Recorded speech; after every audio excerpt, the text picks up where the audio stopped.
We should do everything we can to make treatment of mental health and addiction as important and high a priority as any other healthcare challenge that any person faces. You know, we still have a stigma, don't we? You know, you have diabetes, you go get treated. You have depression, you may not want to tell anybody. This is wrong. And so we all have to work to lift it up. And when it comes to addiction, we have got to make sure we have enough treatment and recovery program. And that leads me into, once again, praising Senator Booker. I can't wait to work with him on criminal justice reform and ending the era of mass incarceration. We need once and for all to destroy the cradle-to-prison pipeline and replace it with a cradle-to-college and career pipeline. We need more diversionary programs. Young people shouldn't be going to jail or prison. We need to have more services and more help in our juvenile justice system. And we need more second chance programs. So when you do come out of jail or prison, there's a place for you to go to get the help and the services that you need.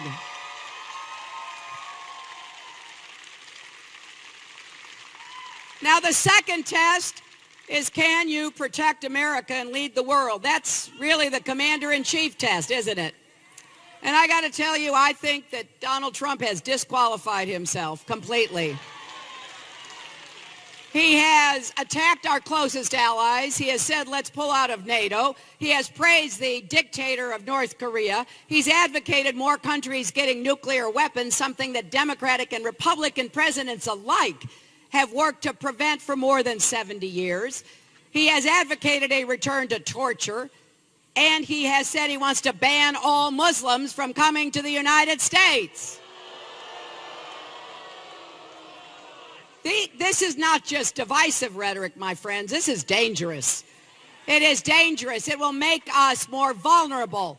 It will make the job of being president much harder. What he has already said has given aid and comfort to terrorists.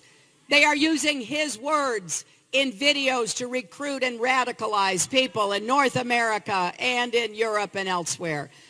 So when we think about this critical decision you're going to make next Tuesday, you're voting not only for the person you think should be president, but also for the person you think should be commander-in-chief. And I am honored.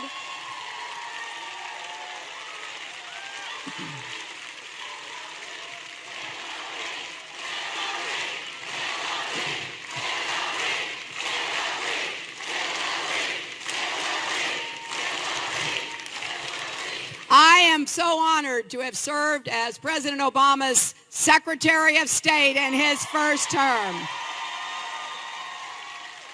And I know how hard these decisions are.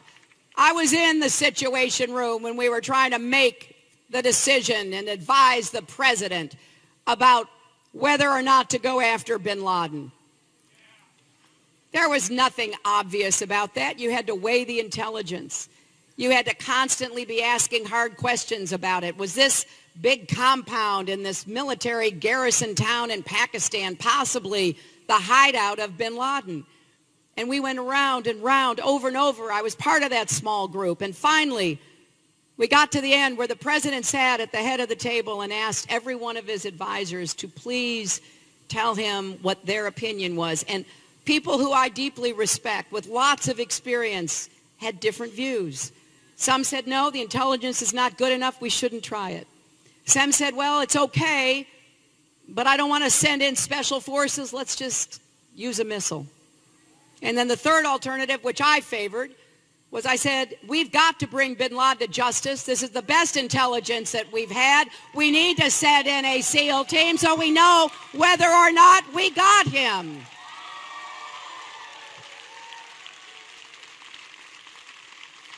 But I will tell you this, I made my pitch just like everybody else, but then the President of the United States said he was going to retire, and think about it. That's what we pay presidents to do. They can get all the advice in the world from as many experts and people with different perspectives, which indeed you should do. You got to be able to listen if you're president, right? So the president went off, considered everything, and made the decision for us to go. It was the right decision. It worked out the right way. We did bring bin Laden to justice, but that's what you want in somebody who's sitting in the Situation Room making those hard choices.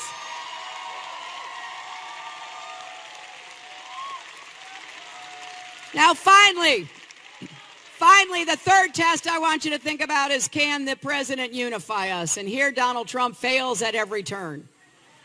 He doesn't want to unify us. He wants to divide us. That's why he started his campaign attacking people, and he hasn't stopped. Yesterday, it was the press that he was attacking. Now, if you're in public life, you're not always going to like what the press says about you. I have some experience with that. But part of the genius of our democracy, our system, is we have a free press, and they do report to tell you what is happening, what they are seeing and hearing.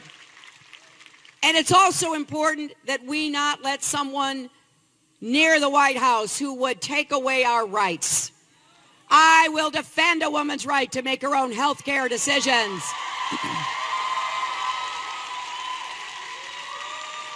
Unlike Donald Trump, who wants to make it a crime to do so, and I will also defend Planned Parenthood against these partisan attacks. I will defend marriage equality and work to end discrimination against the LGBT community. I will defend voter rights and work to have a Supreme Court that reverses Citizens United.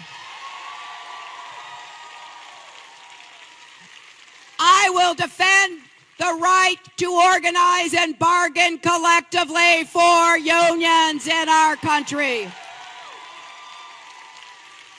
I will work for comprehensive immigration reform with a path to citizenship. And I will take on the gun lobby to get common sense gun safety reforms.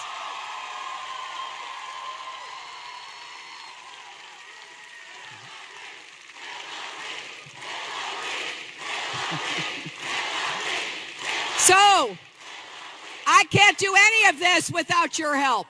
Now, I will work to find common ground wherever possible, but as you just heard, I'll also stand my ground. I think that's also what you want in a president, getting things done, looking for opportunities, but I need your help next Tuesday. New Jersey, you have the chance to decide the nominee of the Democratic Party next Tuesday. So please come out and vote. Be part of this great campaign. We're going to go to Philadelphia and we're going to win it